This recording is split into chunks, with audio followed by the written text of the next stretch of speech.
In this video, I'm going to demonstrate how easy it is to make beautiful flowers using silicone mold and hot glue gun.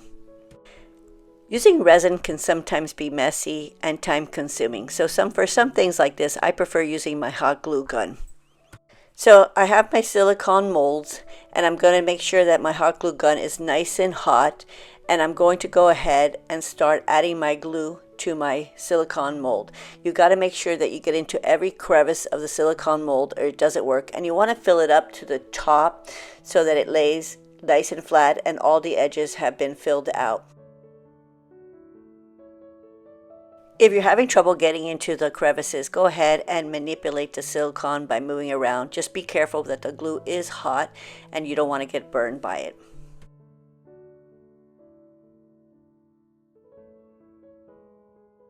When you're almost done, make sure that you filled it all the way up to the edge of the silicone mold. And don't worry if some pieces go over the silicone mold or over the edges. We could take that off later.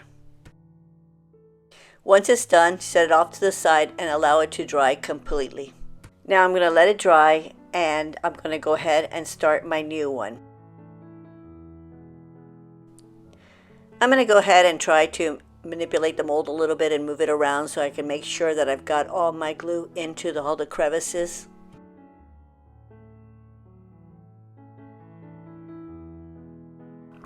Alright, so I'm almost done, and once I finish this, I'm going to go ahead and set it off to the side so it dries completely. I don't want to mess with this until it completely dries, and then we will pull it out and begin our painting. Now my glue is completely done, and I'm going to go ahead and pull it out of the silicone mold. It's very easy. Just start pulling the edges away from the glue and it will pop out super easy. So now that I have my first one out, I'm very happy with the way it came out. I have all the details in the flower, so that will be ready to start painting. And then I'm going to go ahead and pull the second one out of the mold. At this point, if you have any little pieces that are sticking out that shouldn't be there, you could go ahead and peel it off with your fingers, or you could cut it off with the scissors.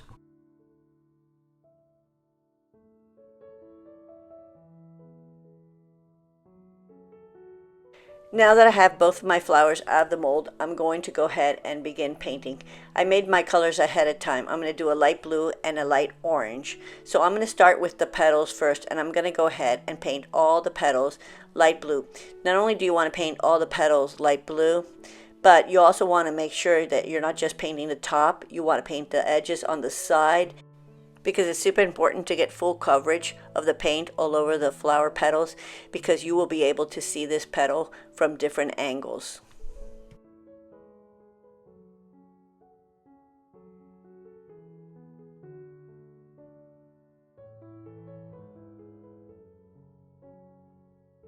As you can see, I'm flipping it around to different angles to make sure I get into all the crevices of the petals and make sure all the paint gets in there so there's no gaps. Now, don't worry if you don't have full coverage on this petal and that you feel like the blue is not completely covering it. I do make a second coat on this. I will paint it twice. If anybody's wondering what paint I'm using acrylic paint.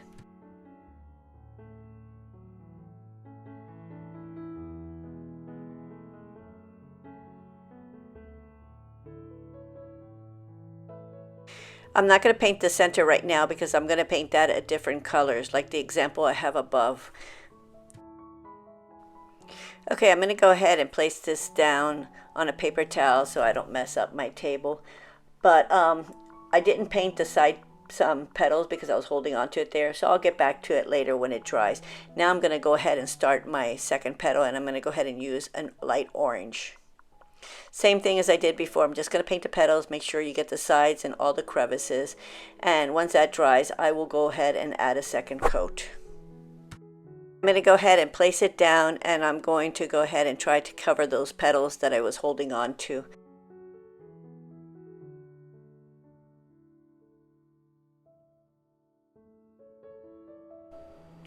By now, my blue petal flower should be dry, so I'm going to go ahead and cover up the petals I didn't paint earlier and go ahead and add the second layer of blue paint on all the petals again.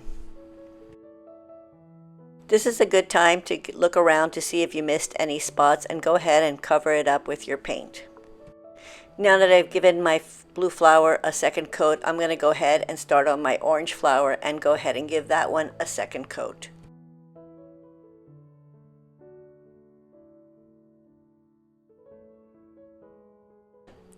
Don't panic if you got some paint on the center of your flower.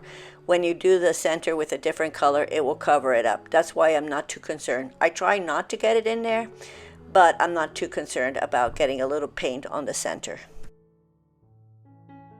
Once you're done giving it a second coat, give it a second look over to see if you missed any spots. Go ahead and cover that up and then allow it to dry. Now that my flower petals are dry, I'm going to go ahead and paint the center with a bright yellow. I'm going to go ahead and give it a first coat, and I'm also going to try to cover up any of the edges from the petal colors that were on the center. Add a paint over it. It should disappear. If not, don't worry again, because we will go over it again with a second coat. Allow enough time for your center to dry and then add the second coat. So mine have dried, and I'm going to add the second coat right now, and I want to get a really good coverage. I don't want it to be like see-through, so I'm going to layer that yellow nice and thick onto it, but not so thick that you start to lose the little details of the center.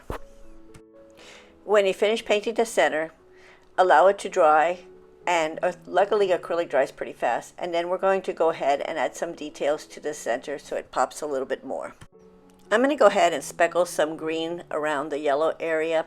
You could also add a very light brown or orange to the center of your flower. I'm going to go add a bunch of green to it, and then I'm going to go back with the yellow and cover up some of that green. Now I'm going to go back and go ahead and touch it up with some yellow. I'm going to cover up a little bit of the green so it's not so noticeable, but I don't want to cover it all up because I do want it to a little bit pop out. How much you want to show, it's up to you. Also, if you want to go ahead and add a second color at this point, this would be a great time to do it as well. So I'm happy with the result, and I'm going to allow them to dry. Now that my flower petals are dry, I'm going to go ahead and add a magnet to the back of my flower petals. I have these little tiny magnets, but they're very powerful, and what I'm going to do is I'm going to take my hot glue gun and I'm going to go ahead and add a little bit of glue and then press the magnet onto it. Please be careful because the glue is hot and it can burn you. That's why sometimes I use my little painting tools to press it in there.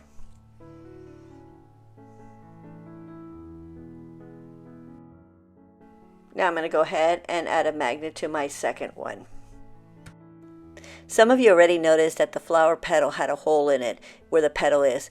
The great part about this flower petal and the easy thing about doing this flower petal is that you could add that string and hang it. But what I like also to do is when I make these, I put the string on, and when I give away a gift, I tie the flower petal to the bow of the gift. So it gives it a little detail to it and makes it look really nice. But today I'm only going to use these flower petals to hang them up on my cabinet. So I have a studio cabinet in my room that I use for art, and I went ahead and added the white one, the pink one, and now have the orange and blue to add to the collection. It kind of cheers things up, and I really like the way it looks.